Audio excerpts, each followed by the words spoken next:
Welcome to Bitstorm, a comedy game design podcast by two guys who know nothing about comedy nor game design. I'm Ben Slinger.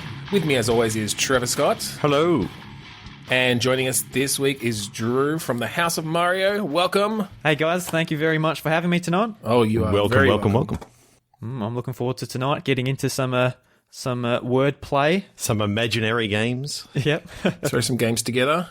Yes, well, Trevor, do you want to tell our listening audience, and Drew, just in case, what click pitch is, how it works, how it goes together? We each have a random word generator. We click refresh on the count of 3, 2, 1, and then click. We take those words and we take them to the fighting octagon and just mash them together and try to come up with a game design. Yep. Then we throw it away if it doesn't work. I liked the way that started. It was very in a world where we each have a random word generator. In a world. No, I can't do it. In a world. No, that's too late. All right. It's like a dragon. Let's get into it. Yeah. 3, 2, 1, click. Atmosphere. Sat. 20th.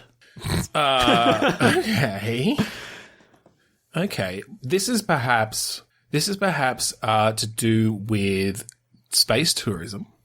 Mm-hmm. And you are the 20th person to board the new... Is Virgin Galactic still around? Are they doing that? Yeah, I think they are. Is it the 20th person or the 20th flight? Kind of like a Apollo 11 and Apollo 13 sort of thing. Okay, it could be the 20th flight, and something goes wrong. Yeah. Right? I don't know what sort of game this is yet. Could be like a flight simulator where you're playing as Pat, who is sat in the plane. And then he hopped on Pop. You might be looking at something that's a bit more casual than your typical flight simulators. It might be a VR game where it's in the similar graphic style as a Job Simulator, a bit more cartoony. You're sort of trying to fumble around the controls, trying to fly your plane and get your passengers safely to the next destination. Could even be something like Crazy Taxi, but in a plane. Who knows? I like the idea of a cross between kind of you are flying this shuttle, but you are also having to sort of do hospitality with your guests and maybe convince them that nothing's wrong.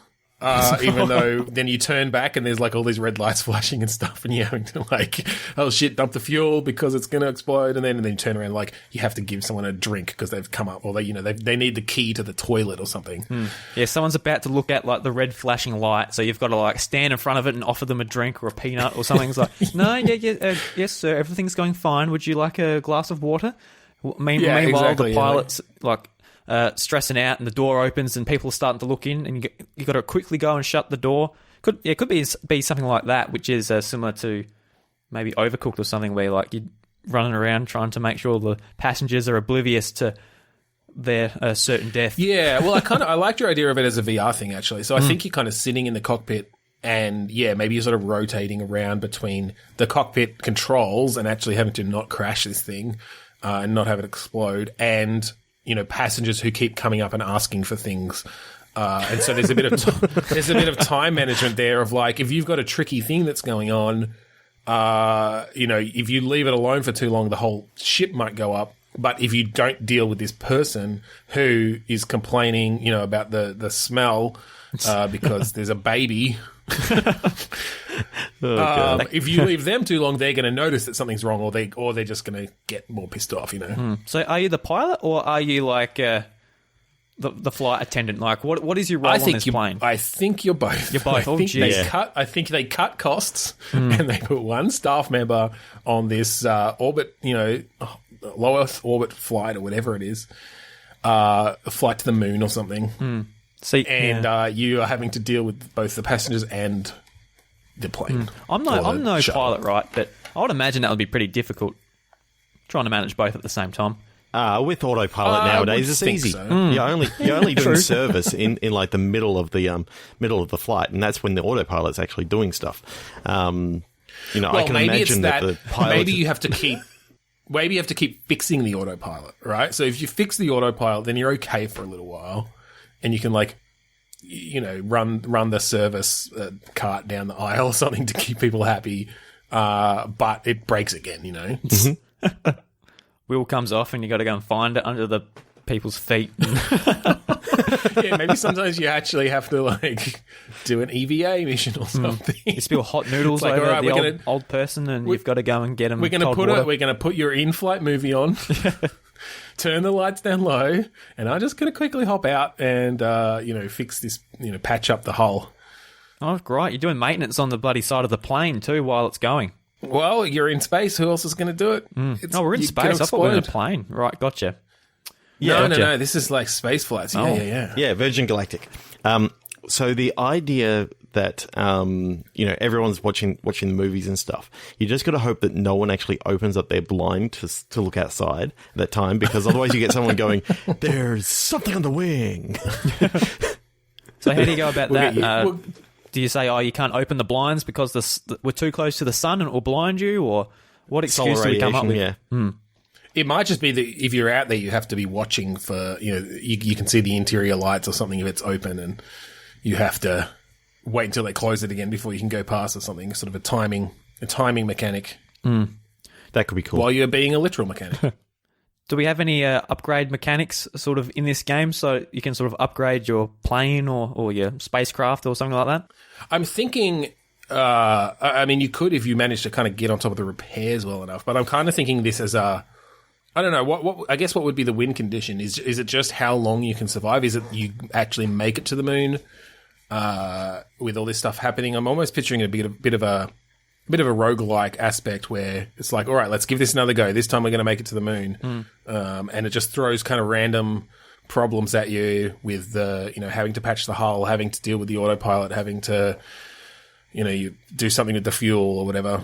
Like you could make progress based on like the planets you visit. So the first planet or the first place you could visit would be the moon. Then you go to like Uranus, or then like you gradually progress through the planets. And maybe maybe the very. I was actually thinking about that. What you could actually do is, depending on what your knowledge of like different space shows and that sort of stuff is, if you happen to get yourself sort of like skimming the atmosphere of Earth and get like a slingshot maneuver happening, you can enter like the Farscape universe. Oh God. You're full on just licensing other sci-fi properties now. Why not? We don't have the budget for this, man. Yeah, I can't afford all those puppets. Come on. No, I wasn't even thinking there'd be that much piling going on, really. It's more, you do have to kind of keep on course. There's like a set course laid out, and that's part of the sort of the management stuff of if you don't have the autopilot and you let go of the wheel too long, you're going to veer off course and run into an asteroid field or something. But otherwise, it's more just... It's, again, as we've sort of done in the past, it's just managing those different pressures in an interesting, fun way. Yep. I like that. Yeah, it's cool. I'd buy it. All right, 3, 2, 1, maybe. 3, 2, 1, like click. it a lot. Let's do it again. 3, 2, 1, click. Editing. Block. Troop. All right. Is that TROOP or TROUPE? Yeah, double P. Oh, double O, sorry, yeah. Double OP. All right, so more like a military or something, or like a scout troop or something. What else could you have a troop of? Goof troop. Yep. What was your word? Sorry, Ben. Block. So that could be a variety of different things. It could be a block of something. It could be the verb to block.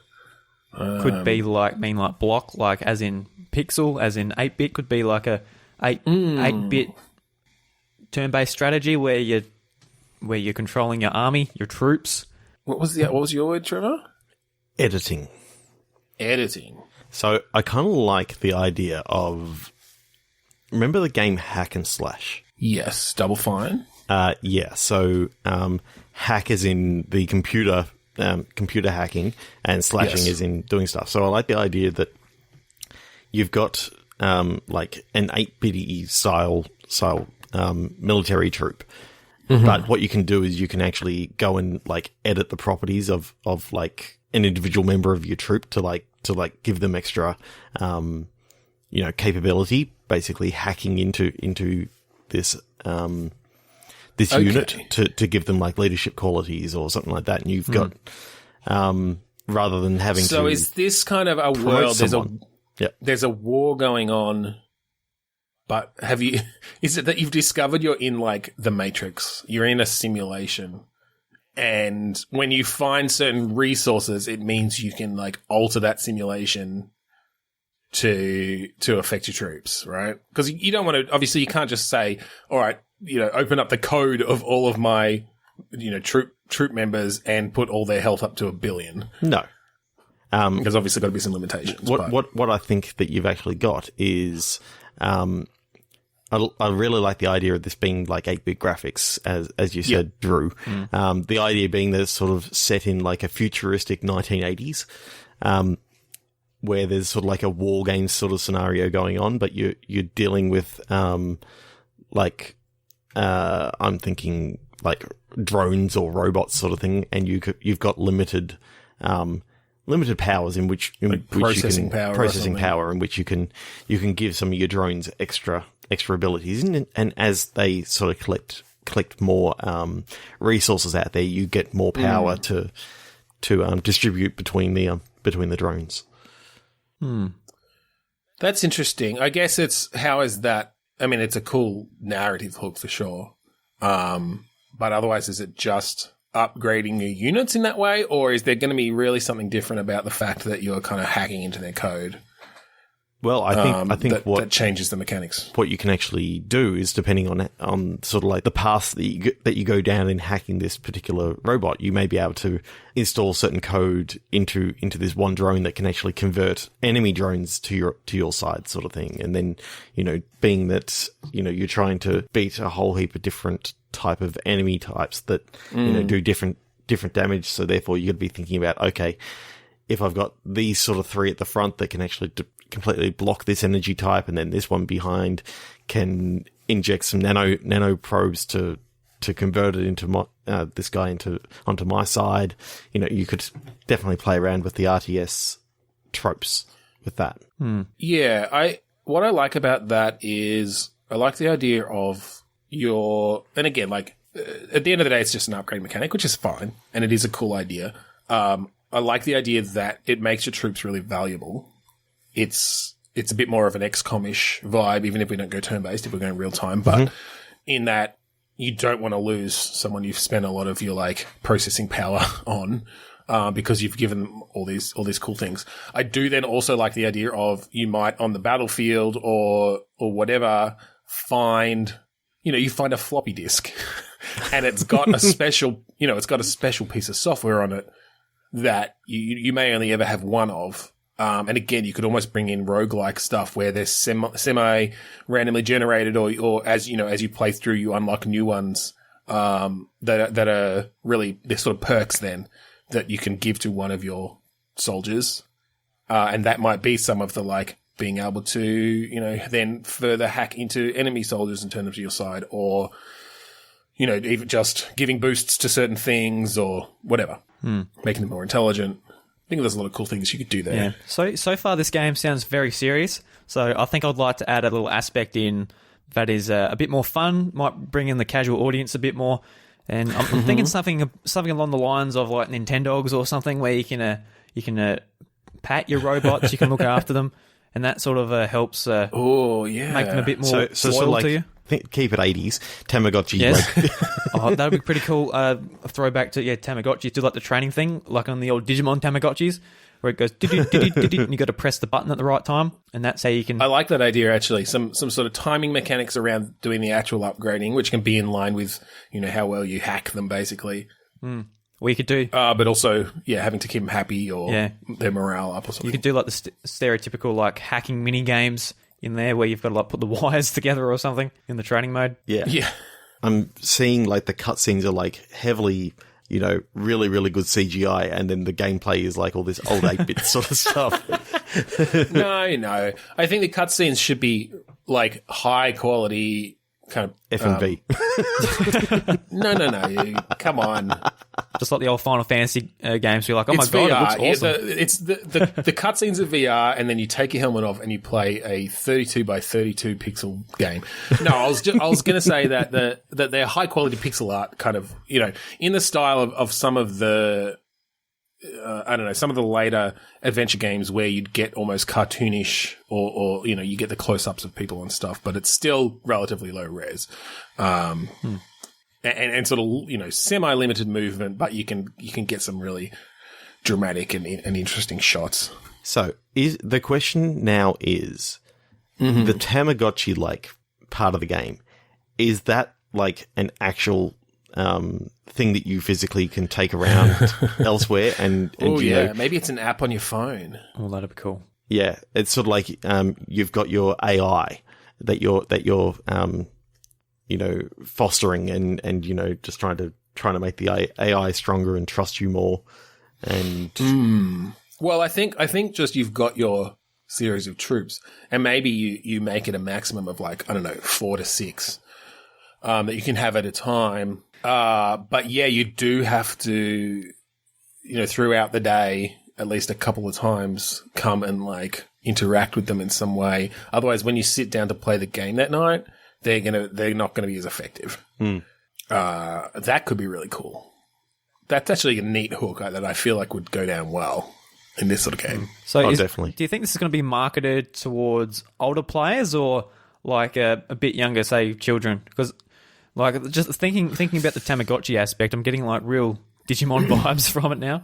Yeah, it's either the older market and trying to hit their nostalgia with the retro style and both in the graphics and the kind of the Tamagotchi gameplay stuff, or you go a bit different with the style. You might have to move away from the 8-bit style, I think. You could, I guess it depends. I guess it depends how lo-fi you go with the sprites and stuff. But yeah, I suppose if you go sort of like Celeste-ish graphics, people would That'd actually be kind probably of happy with that. Yeah.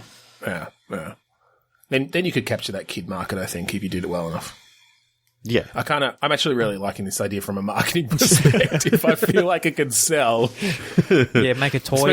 Especially if you put microtransactions in the app. Yeah, I really like this whole Tamagotchi side of things that we got to, because being able to do something outside of the game and come back into it keeps your head in the game a lot more. So from keeps a marketing, engaged with it. Yeah. From a marketing perspective, that's like the dream. That's what you want. People are at work and they're I've just got to feed my AI a little bit more. And then just to really jump on the zeitgeist, do we make it that the troop you're commanding is a troop in a battle royale game? Yeah, why not? Why not? Everyone else is doing it. Let's jump on it. Yeah, maybe not a real actual online battle royale game. Maybe it's just like everyone else is AI and your troop has to fight in the battle royale game. But just it's almost battle royale Tycoon in a way. It's kind of you're managing your troop of robots who are constantly fighting in these battle royales. And trying to be the best team. Well, we recently got a Tetris Battle Royale, so nothing's impossible. Exactly. Yeah. RTS Royale. 100 armies. You've got to take them all down to win. Jesus. All right. 3, 2, 1, click. That was really cool, though. I kind of want to build that. You want to buy it? Oh, I want to make it. Yeah. All right. Aerial. Soil. Origin. Oh. Aerial soil origin. Soil. Yeah. Those two words are pretty much counterparts, aren't they? Aerial, soil. Or is it? Yeah, well, I wonder. Is it soil as in dirt, or soil as in like soil your pants? Well, I mean, it's the same spelling, I think. So it's either way. No, so we can decide. Either way, we can decide. One of the things that we always sort of say about this is you sort of take your first idea and you just run with it. So when I heard aerial and origin, I immediately pictured like this ancient being who's like come out of the ground and is basically flying around the earth, sort of thing, and is sort of almost taking dominion over the earth. Like it's a big, we're talking, Godzilla-sized monster that floats though. It's like Mothra or something like that. I'm just seeing. I like the idea of basically an alien invasion type story like that. But that, it has come from the depths of the earth and not from space. Yep. Could have like bits of lava and stuff on him and dirt and bits of tree and... Because when you said that, Trevor, it gave me like Independence Day kind of vibes of just the big, shadow coming over as, in that movie it was the ships, but in this it's like this giant... Maybe it's the fucking like turtle that the world's supposed to be sitting on, the flat Earth, but they just got it a bit wrong, and it's that there's this giant turtle or tortoise that was living in the Earth, and it's come up. Has sprouted wings to take over. There's a Pokemon based on that. The world turtle. Yeah, I mean, originally it was supposed to be floating through space or whatever, but it's just actually no. It can fly. It for whatever reason defies gravity. Or it just has its own gravity or something. I don't know, whatever. But it's not that the Earth is flat and that it's sitting on it. It's that it lived in the core. Maybe people start thinking, well, no, the Earth was flat. It just got wrapped around the turtle. It's just a side story that every now and again you hear on like the news and you read on like a Reddit like thing within the game that all these flat earthers are coming up with this whole thing about the why Earth it still just makes sense wrapped around like this turtle. Yeah, well that's just a natural thing to come to. That's the natural conclusion. Yeah, totally. I started thinking like the sort of size of this being is. I always thought that. Think about the Hawaiian Islands and how big they all are. Basically, every single one of the Hawaiian Islands were on this turtle's back, sort of thing. Yeah, I think shell it's definitely like country-sized. Yep. I'm actually picturing that most of this game is set on the back of this turtle. Like you are on some sort of expedition, whether it's like from the government or you've just done it yourself to sort of find out answers, and you're trying to discover about this thing. Maybe you're trying to like reach its head to talk to it in some way, to communicate with it. But you have like this like last ditch flight heading up there. You're like dodging fucking rocks and shit that's falling off it. And eventually you manage to land on the back of this thing. And then you're just having to travel across the expanse of this tortoise's shell. And literally it's countryside, right? So there are people up there because they happened to be on the back of it when it like... I think there's still houses intact and stuff. So, yeah. Okay. I think this is one of those things where it starts in media res.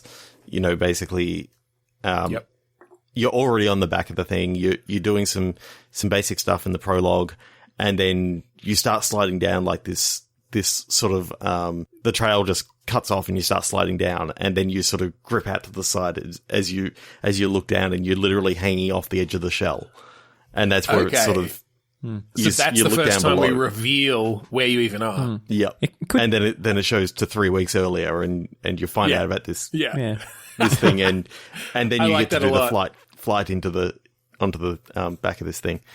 So I can sort of see this as almost like a Tomb Raider or Uncharted. Like Uncharted, yeah. That's where I was going. Yeah. Like a third-person sort of action game. Action-adventure. Yeah, action-adventure, basically. Yeah. You've got some puzzles, you've got some... combat, you've got some traversal stuff. Yeah, I definitely like that idea of the game starts and you basically think, oh, great, another like dystopia, post-apocalyptic or whatever. And then, you nearly slide off the edge of this thing. It's like, oh, okay, this is actually a little bit different. Yeah, you could start like the very start of the game. Everyone might be sort of oblivious that they're on the back of this turtle. Then, like, events happen, like an earthquake or whatever, then you sort of discover you're on this turtle and you've got to sort of adventure from its tail to the top of its head to try and discover what went wrong, why they're on this turtle, and sort of try and uncover the story. I think I like the idea that your character had to get there. But I do think there are people on there who haven't noticed, maybe, or they don't believe it. Morning maybe then it becomes the thing. Like if they were on the back of it, they haven't been able to see the turtle itself. So you're up there saying, "Hey, you're flying in the sky on the back of a giant turtle," and they're like, "What the fuck are you talking about, you crazy person?" And the problem was that they were originally connected, to their country was connected to the internet via the cable that ran, through the ocean, whereas now all they've got is like Wi-Fi. Everyone's complaining that it's dropping out all the time from the outside world. Yeah, somewhat, and they don't know why. and like they don't seem to have So as you're much just going around protection this from town the and sun. everyone's just going, fucking internet's out. I can't play my RuneScape anymore. It's just ridiculous. What's going on around here? I like the idea that this creature, that the reason this thing has emerged is that it's actually, it wants to mate. It's trying to find its mate. And there's another one under the surface as well that hasn't emerged yet. And mate, I don't know if that's like the finale or something, but you finally figure this out at the last moment. Look over the edge of this turtle's head and just see like Australia start lifting from the ground. I'm just imagining you're on the Earth. back of this turtle that's mating another massive turtle now. That's all I can think of. Well, I don't think we get that. You just That's the after credits scene. You just hope that you're not on the female side. Yeah. Just get crushed, yeah.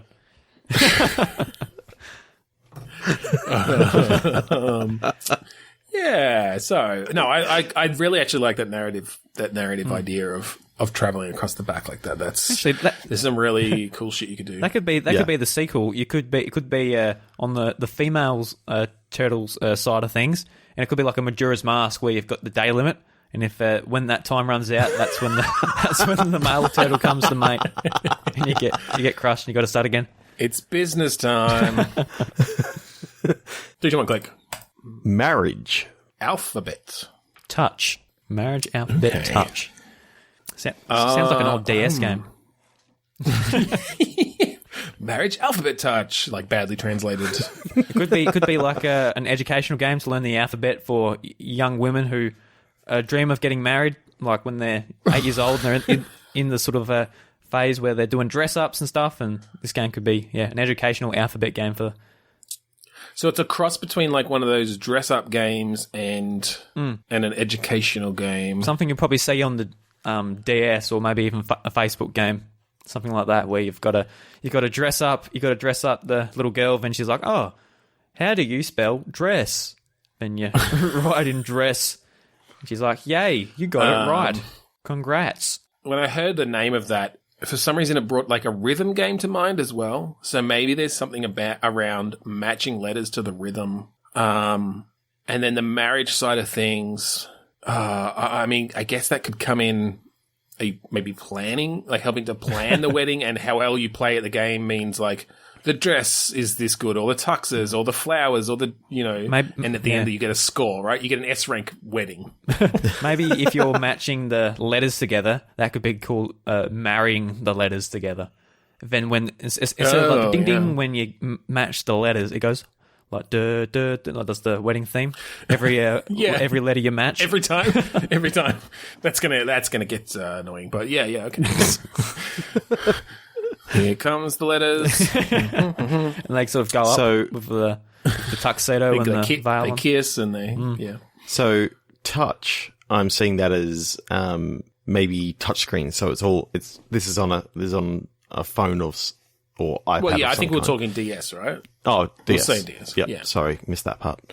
I'm just starting to wonder whether this is also like A is attracted to like Z or something like that, and it's all about they're from different sides of the phone book sort of thing. Oh yeah, yep. A to K and L to Z. So A is supposed to be with something within A to K, and Z is supposed to be something within L to Z. But star-crossed lovers and the like.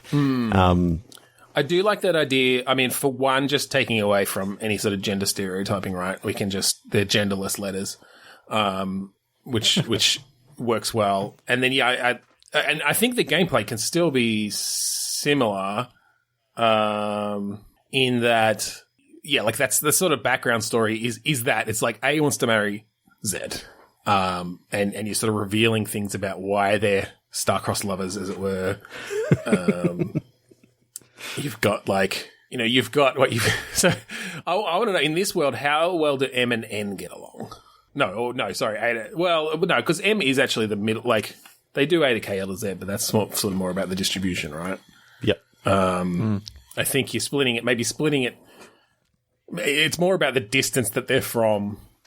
I think maybe the further a letter is in the alphabet from somebody else, the less likely they are to get along or something like that. Yep. Yeah. You know what I mean? So what's the purpose of this game? Is it just to be like an addictive sort of matching puzzle game, or is this to sort of maybe help people get familiar with their keyboards or familiar with the alphabet? I think it's less of an educational thing, like in this direction that we're going, and more of a like a bit of a rhythm / matching game with this sort of story in the background. I'm always picturing the what was that Elite Beat Agents? Oh, I love that game. Yep. Yeah, like that sort of thing where you'd have the stories in each song, like the little comic book things going on. Oh, God, I haven't thought about that game for ages, Ben. As you played through. So it's a bit like that, but with letters involved of having to match them. Yeah, whether it's to spell out a word and you have to touch them in rhythm with the track or something like that. Oh, I like that. I like that a lot. It could even go with like the lyrics of the song or something. It's like in this this line of the song, and you're spelling out one of the words of the song that's been like matched to the beats, and there's just a series of letters flying through the the area, and you're having to hit them in the right order, match them from amongst that pool of letters. Yep, could be cool. Sounds interesting. And yeah, the whole time in the background you've got the story going on of A turn a bone down with Z. Very taboo. What kind of soundtrack do we have? Do we have like an upbeat soundtrack, or is it like a very sentimental sort of get you into the mood for a wedding? Like your best friend's getting married, you're feeling very sentimental. Well, I think we can take it from different directions, right? Like, you can mix it up a maybe bit. Your best friend G is actually totally on board. Like they're a bit more progressive and open-minded, and so you've got a bit of an upbeat track of that as they take you out on your pre-wedding party, whatever bachelor / bachelorette / pre-letter marriage genderless party. But S isn't happy, and therefore there's lots of speed metal. Yeah, and then you get some angry stuff, and there's confrontations going on, and all the letters from that end of the alphabet. Especially fucking X. Like that guy's get me started on X. Jesus Christ. I like that idea. You can really personify all the letters in different ways, and with some good art in the background. I'm thinking in a similar way, like that kind of stepping through comic book panels art as the song goes on a bit, so you're sort of seeing the story happen in different ways. Whether you do the same thing where it's like if you do badly, I think it actually slightly changed the story, didn't it? Or at least changed the ending of those Elite Beat Agents ones. Between if you play between Japanese and English, I think they'll ninjas or something in Japan. Yeah, but I think like within the gameplay, if you play badly, I think in certain ways you'd get different stories. Yep. Gotcha. Yeah. You could do something similar to that too. Yeah, something would go worse or something would go better, depending on... Yeah. Oh, fuck, I really want to play that game now. Yeah, no, I've got my DS around here somewhere. But yeah, I know. I think that'd be an interesting evolution or just like differentiation of that game and that sort of genre. But bringing in the letters and stuff, and I like that story. Same here. If it plays like Elite Beat Agents, I'll pick it up. Yeah, definitely. 3, 2, 1, click. Warranty. Pardon. Sector straight away sort of reminds me of like a stealth game where you're navigating down corridors and things like that. Well, Sector made me think of sort of a cyberpunkish world, or it's just a sci-fi world. Just because, like, Sector 17, like the way the world's split up. Yeah. And that made me think, because Warranty then brought in, like, robots of some, like some sort of product. Electronics, yeah. Maybe it's around a robot that's committed a crime in the future. Either a point-and-click adventure or just a generally narrative kind of... It could even be like a visual novel style or like Phoenix Wright or something. Because I'm kind of thinking there's a bit of a court case and you're having to find a way to get this robot off. Like maybe the defense attorney or something. Not get it off like that, Trevor. Robots don't have genitalia, or at least this model doesn't. I'd like to see something like this, like as in like a point-and-click adventure game, sort of get really wacky with it, with the robot and the futuristic setting. Yeah, I think as a point-and-click adventure it could work quite well, and you're playing like a defense attorney where this robot has been accused of a crime. And I think maybe where warranty comes in is that that's part of the case. It's like the fact that it's out of warranty means that it's not responsible or something. Is the end, whether it's the end resolution or just one of the sort of plot points, but Yep. I like that idea that it's like, yeah, this robot killed somebody, but it was out of warranty, so we're not covering it, you know? Yep. It's not responsible. We're not responsible for it once it's out of warranty. You, as the defense attorney, you're trying to get it pardoned because you believe that this robot didn't actually do the act and that it was yeah, maybe. Well, maybe, or it maybe was some rogue programming or something like that. I guess where is it more interesting? Well, maybe that's it. Maybe it's not that it's out of warranty. Maybe they voided the warranty by installing software on it they shouldn't have or something. Yeah. And that's where that comes in. And yeah, you're trying to. It's this whole case around having to collect the evidence to find. To find the tracks that they left of installing this software and security footage and all that sort of thing. But then also having to make a case. It's not just getting the evidence; it's presenting it in the right way. That's quite cool. I've got an idea as to how the end of the game will play out. Okay. Have either of you seen the movie Primal Fear? Is that the one with Ed Norton? Yeah. And Richard Gere? Yes. I don't think I have, but Okay, so well, we're about to spoil it for you. So it gets to the end, and the defense attorney's won, and the robot's being pardoned, and then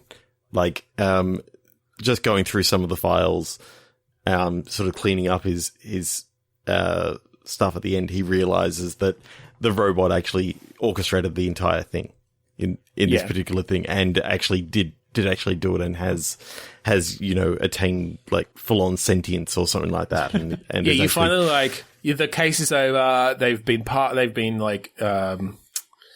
acquitted, and then you get an email, and it's from the data company. It's like, oh, we finally got through. Decoding those log files from your Mark 73-M murderbot. Maybe not murderbot. just be too on the nose. yeah, maybe. And you look through them, and it's got all these log files in there of they just purged that rogue code themselves, and there was purely of their own free will that they slaughtered that family.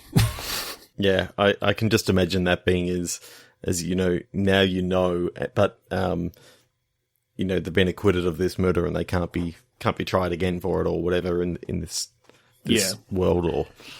And then you get the sequel where you find a loophole because you put their brain in a different body and then you can try them again. It's not double jeopardy if that's not the same physical body. I'm now thinking about what sort of graphic style I'd like to see this in. Whether like a cartoony style of a Phoenix Wright or something like that would actually work quite nicely in juxtaposing this whole, the heinousness of it. It could do that. I like the idea of a really nice stylistic 2D art style. Maybe not in that kind of anime style, but maybe something, that gets that cyberpunkish vibe across. Yeah. But it could still be relatively sort of simplistic, as in not real textured and stuff. But I don't know.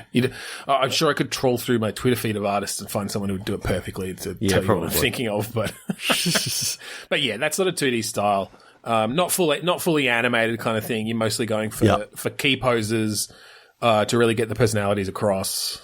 I like the sound of that. Yeah, that's cool. 3, 2, 1, click. That's cool. Let's do something else. Let's throw it away. 3, 2, 1, click. Bullet. Dinner. Flip. Bullet dinner flip. Okay.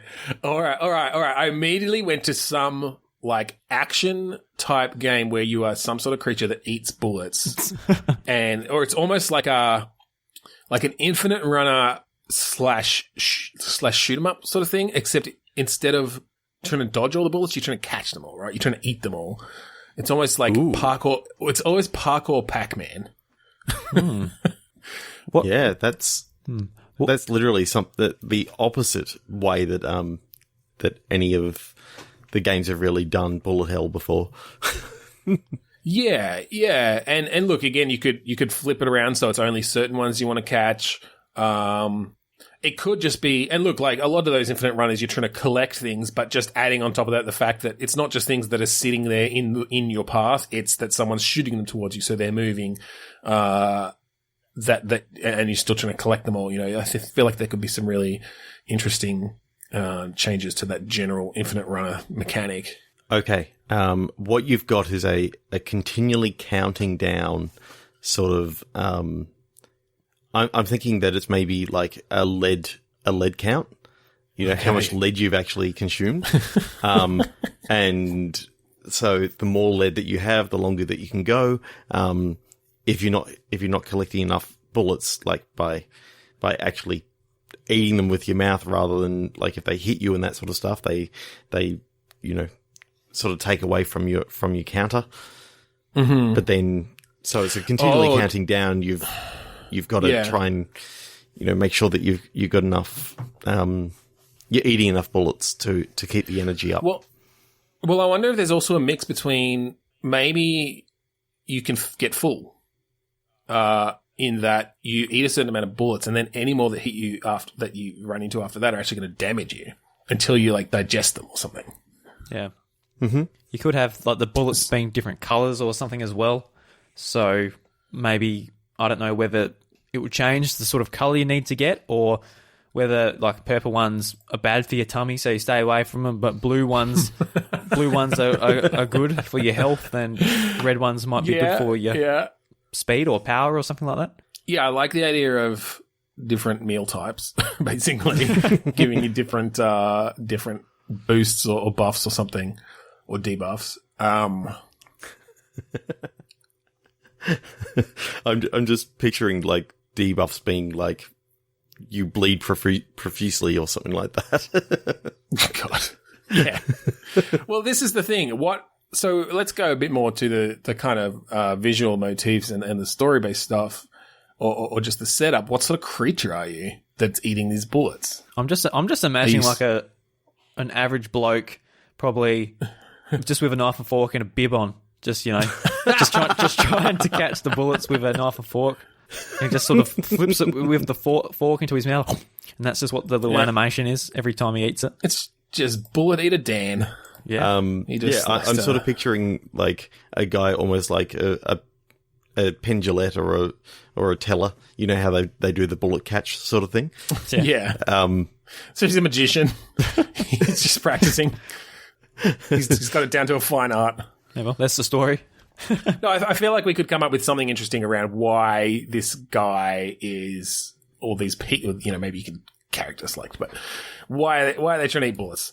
Why do they want to eat bullets? Did they, you know, did they have a terminal disease where bullets is the only cure? Are they a robot that needs extra lead? Are they literally a Pac-Man kind of thing with legs? I think they're all locals from the town of Evermore, and there's a bullet catching competition coming in 2 weeks, and all the locals are very excited. So they all decide to help each other out. They set up this big elaborate scheme in the park where they can practice, and that's what you're doing at the moment. You get to choose between the residents of the town, and yeah, you're practicing. I love the idea that during the tutorial, the first guy who goes up to try to catch a bullet just literally gets his head blown off. Yeah, because he tried to catch a shotgun blast. Or he just didn't do it right. They're just like, no, you tried to use your teeth. You got to just swallow it down in one go. Got to open your mouth a bit wider so it doesn't hit your teeth out. Yeah, yeah. There's a real technique to it. What platform do you think this game's on? I sort of imagine this is like a sort of an arcadey game, but is it? Yeah, I feel like it's like an Xbox Live downloadable. Yeah, you know, sort of thing. So like the old Xbox Live Arcade. Yeah, they don't tend to do that anymore, but they still have a bunch of those sorts of games that come out on there. Yeah, you know, it would probably show up pretty quickly in like Games with Gold or something. Yeah, like week 2, or on a Humble Bundle or whatever. Yeah, on PC, you know. Yep. All right. Yeah, that's cool. Yeah. What do you think? Ordinary. Landing. Fail. Okay. All right. Ordinary landing fail. I feel like this is that gymnastics game that I've been seeing show up on my Twitter feed. I don't know. What other ways are there? What things can land and how can they fail that would be interesting in a game? I'm imagining like someone's parachute not opening and just like splatting on the ground. Maybe it could be like a fun little high score shooter where you're trying to you're a plane and you're trying to drop people without parachutes into certain sections on the ground where you get a certain amount of points. You might be. I thought you said a high school shooter for a second there, and I was just like, no. "Whoa, that's No, I did not say inappropriate." that. High score. High score, yeah. I thought the same thing. Just like randomly throw that out. No, okay, so you're dropping people from a plane who don't have parachutes? Yeah, they don't have parachutes. That's what makes it the fail. Because Right. Yeah. Oh god, that's so wrong. That feels like an old 80s arcade game or something, right? Where they just like threw any idea together to make something that had some gameplay. I'm picturing, little 8-pixel people falling and blasting into little sparks, Missile Command style or whatever, or like Defender or something. Yeah, that'd be cool. Yeah. So it's not so graphic then, yeah. Yeah, it's a bit more abstract. And yeah, it's all about how fast is your plane going? All right, when do I drop these people? How many people do I have on the plane? And then how many targets you hit, basically. Yeah, so you might have you got 5 people in the plane, and you get to choose basically you move like the joystick left or right to sort of determine your speed of the plane. You can press the big button on the arcade cabinet or whatever you've got to sort of deploy your people, and maybe you get like one trip across the screen and one trip back across the screen, and that's it. So it's up to you whether you launch all your people on the first go or. And I think interspersed between the targets are like trampolines. So you can, if you do miss your target, you might get a second chance for them to hit another target. But there's also like, I don't know, spikes and pits and things. Okay, so what I see this as is they decided the whole idea of PlayerUnknown's Battlegrounds. Oh my god! The whole idea, just wasn't working out. Like they were taking too long. It was just easier just to throw them out of the plane with no parachute. So you've got like 100 people in your plane, and you're just literally launching them all out. Okay, this is a very different idea, but I love the idea of a battle royale game where the whole battle royale is before you hit the ground after jumping out of the plane. That's pretty awesome. Yeah, I never even thought about like the dropping people out of a plane, putting it to like a battle royale. Yeah, that's. I like the original arcade game idea. I do want to now talk about this idea some more because I feel like that it actually be a really interesting twist. Like, obviously, it wouldn't be. It's not as in depth a take on battle royale as like Apex Legends or something. But I feel like that could get some traction. A game where you're just playing on that idea of, because all of them have that whole jump out of a plane thing and land where you want. Yeah. But yeah, if you hit the ground, you just die. How long do you have before you hit the ground? I mean, you wouldn't want it to be too long. Because otherwise it starts getting pretty unrealistic, and you want to be able to see that scenery coming up. Otherwise, you're just kind of in a big, cloudy, space with people falling all around you. So maybe it is like 30 seconds or something. Okay, what happens is there is one parachute, and it gets thrown out of the plane, and then everyone else has to fight for the parachute. You've got 90 seconds. Do you have weapons? Well, I think maybe it's they all get about, thrown out too. Everyone sort of gets thrown out all at the same time, and then now it's all hell for leather. 10 people fighting over one parachute. Is it 10? I was still going to go the 100. It's chaos. I kind of like the idea that like. Yeah, basically it starts like a normal battle royale game, but then the plane explodes, and so everyone just falls out at once. There's crates and stuff that are falling out as well that are going to have weapons and things in them. And so you've still got a bit of that scavenging stuff, but it's like super compressed into that 90 seconds. Yeah. And you're having to just shoot and kill as many people around you. And you can still win even if you don't find the parachute if you kill everyone else. Like if everyone else dies. I think if you've got the time limit on there and like make a certain time where you hit the ground, like it could be a bit anticlimactic if there's still like 20 people left and everyone just dies straight away. So maybe just have it like set it to 10 minutes. That's the time you'll hit the ground. But in between there's like sections of floating land that you've got to dodge on the way down. Oh God. You could enhance it. You could do that. Like, you're right. If you still got 20 people left and you all hit the ground at the same time and nobody wins, that's going to be shitty. Except for that one person who got the parachute and pulled the fucking parachute like a minute ago. He's just floating down going, fuck you guys. That's true. There would be... The parachute would add something to that. That'd be really interesting to play test, because I love the idea of it just being this super quick thing with, the one parachute. Or maybe a couple. Like, maybe it's not always one. But it's not many. You would have to do more than one. Then you could have the last few people with parachutes and they're floating down slowly, but whoever's got the gun, whoever managed to scavenge a gun then is going to be better off, because the others are like trying to maneuver their parachutes over so they can punch him in the face.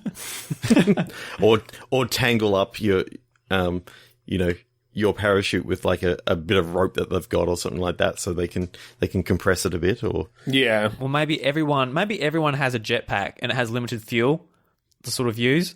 Like, it might only have like a half a tank in it left, so you can't use it that much, and once you use it you just free fall, but that might help you maneuver around a bit. Yeah, just to give you a bit of maneuverability.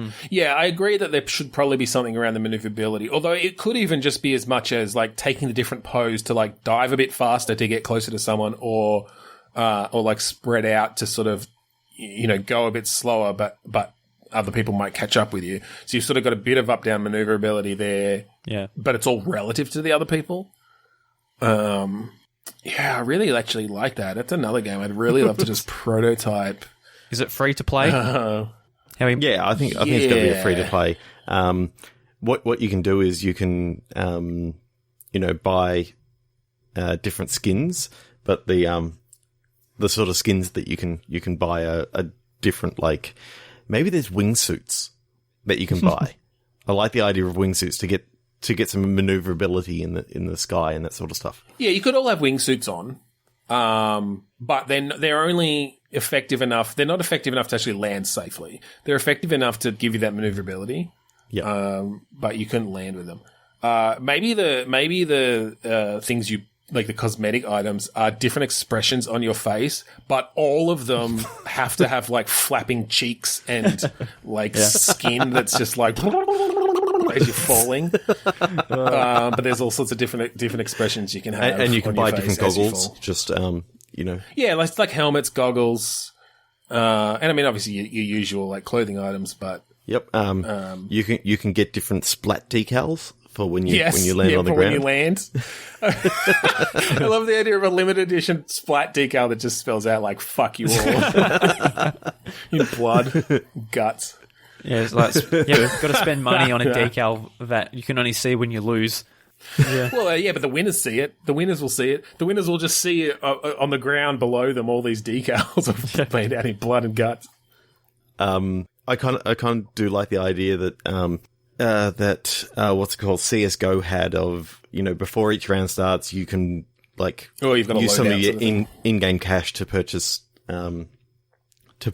weapons for the next mission. Do you start with them, or do they just fall out of the plane near you? I think you can start with some basic weapons, like a basic pistol and a basic like shield or something like that, so you can sort of block shots and stuff like that. But I do like the idea that, at the start it's kind of like everyone's all in the one position because they've just all fallen out of the plane at the same time. What I'm picturing is the plane actually just, the bottom of it just falls out and everyone just drops all at once. Well, I do think you want to be kind of blown, like you don't want to be too close together. Because then the one person who's bought the Uzi might take out like half the, half the group in the first few seconds. Yeah, I'd really like to see like a real funny looking like ragdoll physics in this. So you're falling out and you just like your arms are flapping about. Arms are flailing. Like, they're like, especially if you get killed up in the sky. Yeah. You basically, if you get killed, you're now purely ragdolling and you'll plummet to the earth a little bit faster because you're not trying to get resistance happening by, putting the arms out and then, being able to rock it down a little bit faster. And So have you guys ever seen like a video of someone skydiving in the nude? I haven't, but I can imagine what it would look like. That's like the ultimate premium skin because it's physically accurate. So not only your cheeks flapping, but you got other bits flapping too. Yeah, that'd be pretty painful. I would imagine. I don't know. Yeah, no. Look it up. Look it up. It's an interesting. Is that watch. on YouTube or is that on a different website? One of those something. Oh yeah, right. Probably, or something tubes. YouTube Red. Some sort of hub of videos or something. Yeah, let's do one more. Switch one click. Prescription. Pupil. Complication. All right, now when I thought of pupil originally, I was thinking of school kid, but when you said prescription, it made me think of eyes. Does somebody get their like eye drops and it gives them superpowers? It's a complication. I think the complication is that this eye prescription turns like one of the eyes sentient. Oh God! Okay, it's like a Mad Eye Moody situation where it's just like looking around. Yeah, it's on its own. It's almost like now you're it can talk telepathically to you. Oh no! Like it's got this telepathic link, but it's sort of like. Maybe you play the eye? I'm just imagining this eye with like a mouth. Just like, hey, how you going? So what the hell was that? Yeah. This is a mouth on the eye. Yeah, that's what the pupil is now. The mouth gets its own set of eyes. I mean, the eye gets its own set of eyes. It's eyeception. No, I do like the idea of the pupil acting as the mouth then. In that very cartoonish way, the pupil just starts morphing into a mouth shape, and when it talks, it's like the pupil is its cartoonish mouth. Yep. That's cool. That's really cool. Is this character like a detective or something like that, and he's having to solve crimes with like this super special eye that is very perceptive? Or should it be something else? I don't know. I feel like there's something else there. So I got a vision of like almost what I got a vision of was Psychonauts. And you know how in Psychonauts he's got like the professor who comes out of his ear or whatever. Yep. And that professor has very like goggly eyes. So I was thinking that just led me to, I think you obviously need a sort of quite exaggerated cartoonish style so you can really see the eye. And I think maybe it's grown bigger, so it's kind of a bit bulbous compared to the rest of the person's face. And then I think they need to be conversing a lot, right? Yeah, kind of like a Banjo-Kazooie sort of thing where... Yeah, maybe. The eye is like the... so you have you ever played Banjo-Kazooie? Like where occasionally you could switch to Kazooie instead of being just Banjo, and like Kazooie could like take over for a little bit. I kind of like the idea of the eye can take over for a little bit, and it's sort of that's where you can... like even taking over the movement, like you're rolling along on your sentient eye. No, I'm thinking taking over the vision or something like that. You could do it like or maybe like the Legend of Zelda: Ocarina of Time when you go into the first person mode. Could do something like that when like you've got to maybe something. It's got special vision modes or something. Yeah. Or like the scanner in Metroid Prime where you've got to scan things. Could be something like that. Or even just like the Batman Arkham games with like detective mode or something. It's got some special powers. Or the other thing I was thinking is if it's got this whole pupil mouth thing, it could just be really good at talking its way out of things. So maybe it's just got like in a kind of almost and not necessarily the R-ratedness, but like a Conker's Bad Fur Day situation where you've sort of got all these characters that you run into, and I mean a Banjo because it was similar to that too, but like dialogue trees and stuff. But it's actually your eye that's doing all the talking. What I'm picturing is you go up to a character and you do the whole look into my eyes, try and hypnotize them. Yeah, it's all about hypnotizing. My mind just immediately went to Little Britain with the look into my eyes, not around the eyes, not around the eyes, look into my eyes, you're under sort of thing. Well, I wonder if eye drops could come into it in some way. as like a power up or something too. Like you get different types of eye drops then that maybe it does give it the different vision thing for a while, or it, it makes it, I don't know, less whingy. other things. Other interesting gameplay things. You've got to keep it moist, so you've got to put eye drops on it to keep it happy. Well, or maybe it's just in certain. Maybe you've got like the desert level, and you have to make sure you've got a good enough supply of eye drops so that it doesn't just dry out. What I like about the eyeball though, and what you can do a little bit different, and the reason why you need so many eye drops is because the eye is actually is scared of the dark, so you can never close your eye. Oh, that'll be awful. Not being able to blink at all. Or... So this guy's just constantly winking as well, like super creepily as he closes the one eye to lubricate it. I just love this idea of not being able to blink and just having to put drops in your eyes because they're getting so dry and sore, and just the cringe factor of that. Oh yeah, and you totally represent that visually, where it just starts getting more and more bloodshot and like wrinkled and stuff. It dries out. The big bad guy in this one is an optometrist who you were originally going to, and gave you the prescription for these eye drops, but they're a mad optometrist, like a mad scientist. They gave you the wrong prescription or whatever. Basically, they'd been perfecting this thing for themselves to give themselves this power, and they gave you the wrong eye drops, sort of thing at the start. So you ended up having, this sentient eyeball. So now the optometrist was that actually the intended effect, or were they trying for something different? Or they were at least going to use it on both their eyes. Yeah, and basically turn them into superpowered eyeballs that were sentient. Yeah. So who doesn't want that? Really liking the idea of, having this mad optometrist who's now chasing after you because you've got, you used the only eye drops that he's actually got. So now he's trying to dissect the eye and work out why this particular version actually worked and the previous versions didn't. So is the game based around you running away from him, sort of? Yeah, I think so. Maybe trying to find help to prevent him from getting you, or from like taking him out so he's not chasing you anymore or something. Be looking for upgrades or something to get stronger so you can take him on. I think that seems like a natural progression to... Yeah. Also, I like that we're sort of doubling down on the whole medical specialists as villains thing from the dentists of the last couple of weeks. So now we've got optometrists in there too. Yeah. They're not as bad as dentists, but they're still like on the mad side of things. I've never been to an optometrist, so I wouldn't know. Never been. They can torture you a bit. Yeah, poking you in the eye, dropping shit on it. Yeah. Yep. They like saying better or worse. Better or worse. 1 or 2, A or B. Both.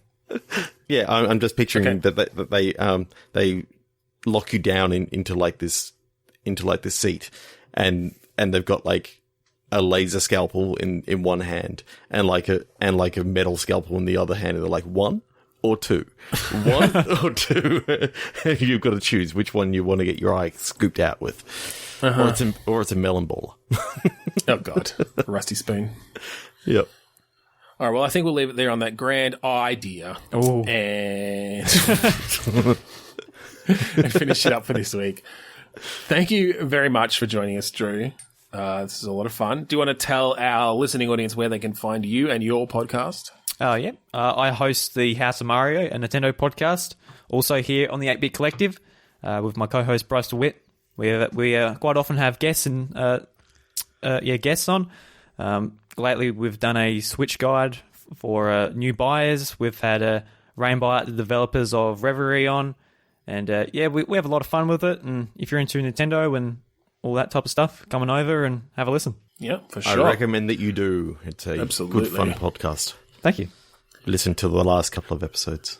All right. And you can find us online at podchaser.com/bitstorm. We are also part of the 8-Bit Collective. So you can go to 8bit.net and find all the other fantastic shows, including House of Mario, on the 8-Bit Collective. And definitely check out the Patreon as well and subscribe to that. Get some cool bonus 8-bit episodes. And other cool junk. I believe they're now doing 2 episodes a month instead of the 1 because they met their first goal on Patreon. That's right. The more stretch goals they reach, the more cool podcasts you get out of these fine folks. Yeah. I was on episode 1 of the 8-bit cast, which is on their Patreon. It was a lot of fun because it gives us a chance to sort of just muck around with one another and talk about something that isn't the topic which we usually cover on our respective shows. So, yeah. Yeah, I listened. I liked that a lot. It's nice to get a bit of a feel for the people behind the various podcasts and kind of for sure. get something a bit more personal or just a bit more, a bit off topic. So and if you don't have the money to chuck onto Patreon, I believe the 8-bit cast is also going up about, I think each episode's going out a month after it goes out on Patreon. So you still have the chance to listen to it later as well. I saw something about that. It was either every 2 weeks later or a month later. So it won't be too long before those people who don't want to put $1 in can listen. But then we recommend that you do put $1 in because supporting our friends at the 8-Bit Collective is definitely a good thing. Absolutely. And we'd also like you to check out the AGPN, the Australasian Gaming Podcast Network. We are part of it. It's just an informal network of like-minded individuals all getting together, putting out podcasts and Twitch streams and everything else, all trying to support each other. Search for the Australasian Gaming Podcast Network on Facebook or AGP Network or the hashtag AGPN on Twitter. And finally, we'd like to thank ourselves from Kuradust for the song, or for the use of the song, Mount Defiance off of the album Containment Failure. That is it. So thank you again for joining us this week on Bitstorm. I'm Ben Slinger. I'm Trevor Scott. And I'm Drew Agnew. Oh my god, the turtle's about to start fucking. Run! Jesus.